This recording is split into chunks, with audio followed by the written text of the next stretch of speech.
2014 BMW 428i doing an alternator. This is the 2-liter turbo motor. First, you're going to want to take the air housing assembly right here off, like this, real simple. Little screwdriver bit right here.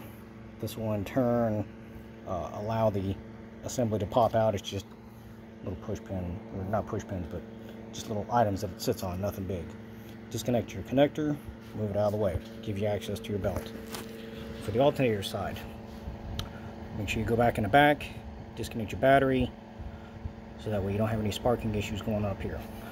13mm nut here, just pull this up, move it out of the way. This air breather hose, squeeze the 2 tabs on the side, wiggle it, get it off. I also disconnected the connector to give me more room, the alternator coming out this way. Disconnect your connector here for the alternator for the control circuit, move it up and out of the way. And these T12 Torx bits, one here, one here. With the belt on, you can easily get them. With the belt off, not so much. So what you do is you have a pin like this, or a screwdriver, anything that's going to be sturdy enough, because that belt tensioner has got some ass on it. Rotate the little tensioner piece right here. That is a 15 or 16. When you rotate it from the socket, there's a little hole right here, right there where my finger's at. Once it's rotated up out of the way, you can put a screwdriver or that pin in there. That'll lock the tensioner in place. That'll give you clearance, like it is right here,